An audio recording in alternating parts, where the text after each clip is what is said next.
Hello, Matthew Bell here with Alzheimer'sProof.com. Today I have something just a little bit different. See, I'm not wearing a suit. I am here in the house actually of my grandma. My grandma passed at the end of June, and I'm just going to show you a little bit about what we're having to deal with in the house in terms of just the level of stuff that she had. So hopefully the thing's not going to bounce around too much. We see stacks. We got stacks of books, just stacks of miscellaneous items and things like that. And pretty much the entire house looks like this. Just a couple of things. First of all, in terms of a person with Alzheimer's disease, one of the things that we're dealing with is just like actual dirt and dirtiness in the house just from not taking care of it. I mean, the carpet is not just old, but is an absolute disaster. There are stains on the carpet, things where she would eat food and just kind of spill it. One of the things about a person with Alzheimer's disease is that their sense of well-being, their sense of hygiene is impacted negatively, and so it's important to be around as a caretaker to try and ensure that that things are just kept clean and safe. The other thing is just the level of clutter. The level of clutter can present a tripping hazard, a fire hazard, and this is just for people who are normally cognitively functioning. I mean, I tripped coming around the corner on a box. So, person who has, number one, in older age, you have maybe diminished mobility just for other reasons, arthritis, or just for degeneration of the tissues, the muscles, and so on. But then a person, in addition, who has Alzheimer's disease, on top of that degeneration, is going to also have the cognitive impairments that are characteristic of the disease. So it falls to the family, to clean up my after my grandma passed. So my mom and my uncle basically took over the house. I'm helping them to kind of clean up.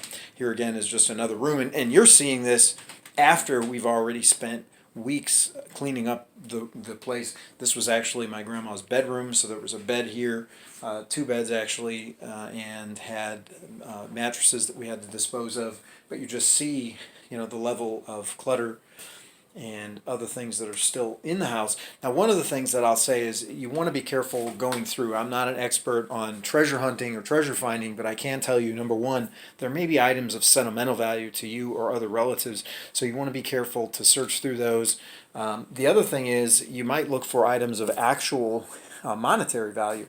So my grandma, born in 1925, and she would have been a product of the Great Depression. So she actually had money and other things that we located in the house in places where you wouldn't normally expect to find money, in boxes that were not labeled as such, in a sock drawer. So we have here a dresser, and the dresser basically has various drawers and things like that obviously inside of it, and in a couple of those there were socks and things like that that had money inside of them. So you want to be careful to look for stuff like that. My grandma had stamps. Sometimes you'll find coins, things of value. Just one interesting little thing on one of the doors here. You find little like keyhole and other kinds of recesses. Here you can see that. And sometimes you can find coins and things like that that are shoved inside of little places. Now, you're not going to find necessarily a lot, but you might find older dimes, mercury dimes or whatever, that have silver content. You might find older pennies or nickels or quarters or whatever that have value to collectors, whether from a numismatic standpoint, just as a collection, or just again from the silver or other metal content that's in those coins. So once you get through the items that may have value, and that could be value either for you yourself keeping those items, or they might have value just from the standpoint of resale. You might be able to recoup, because we had, for example, in this house, squirrels in the attic and other things. There are other maintenance items that need to be taken care of, whether we sell the house or rent it. Appliances are going to have to be removed. My grandma has a piano that's going to require professional movers probably to get it in, to get it out of here. And those things are going to cost money. And so one of the things you might look for is ways of trying to offset that cost. For example, by finding items of value within the house and maybe being able to sell those. Here I am, just in another room of the house. This was an extra bedroom, and just to give you an idea here, I mean, this is like, just the amount of stuff. It's insane. But amongst all of the stuff, so I am in the St. Louis, Missouri area, and just as a little sort of idea here, amongst the belongings. Here's an official corkball. It's like a tiny little baseball. There was a sport called corkball that was played in the St. Louis area, probably in other places in the country, or possibly, but it wasn't sort of universal. But they actually had these corkballs, and there were corkball baseball bats, which were basically smaller versions of baseball bats. Of course, my dad played this. I have an older corkball from him, really beat up. They used to take broomsticks and hit bottle caps, in fact. But the cork ball is just, it's got that, I mean, to me, that has sentimental value. I don't know about from collector point of view, although I can say that from talking to some other people who are older than I, that cork ball is not something that you can find in other places in the country. So that may mean that the cork ball has some value, or it may mean that nobody even knows what it is or cares. But just to show you the amount of stuff. And so not only are you looking for sentimental stuff of value, but then you're going to run into stuff that's just, manifest trash. I mean, this is just a box lid. Who knows what was in that thing? So there's just a lot of stuff to throw out and to do. But one thing that you want to keep in mind is the importance of Alzheimer's proofing in advance. So, I mean, of course, the name of my website, alzheimersproof.com, and I've got a couple of different meanings to that. One meaning for Alzheimer's proofing is to make changes to the home environment in order to facilitate care, in order to facilitate safety of the person who may have the mental incapacity. But the other sense of Alzheimer's proof, of course, is the one that you're trying to make changes to your own diet, maybe to your lifestyle, in order to make it less likely that you yourself will get Alzheimer's.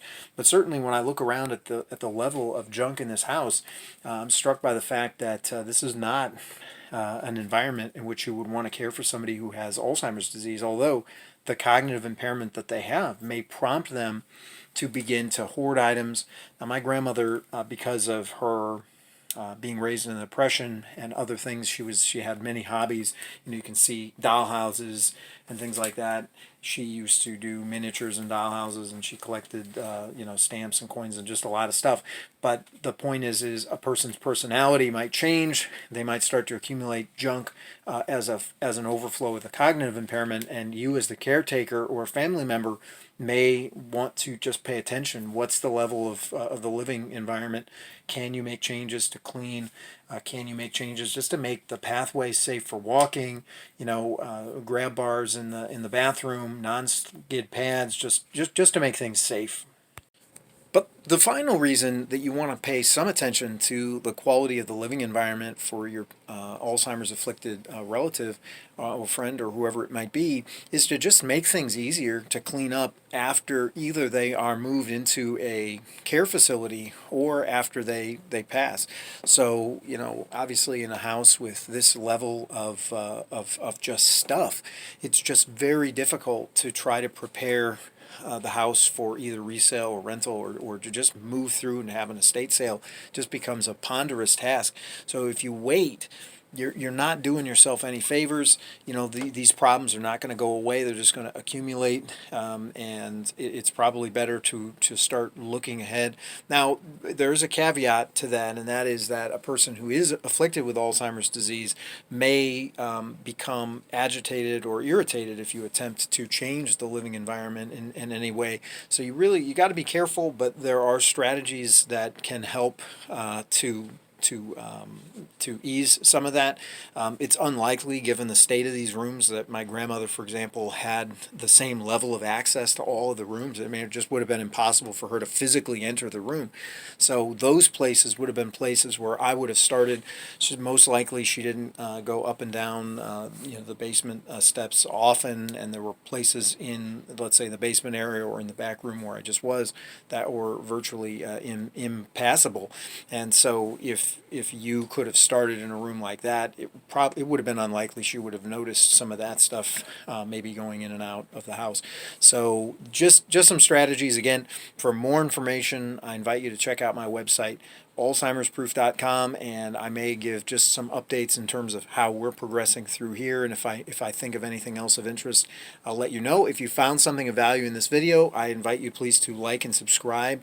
That does help us in terms of the mission that we are after, to try and give people cutting edge information related to Alzheimer's care. I appreciate your time and look forward to seeing you in another video. Thanks a lot.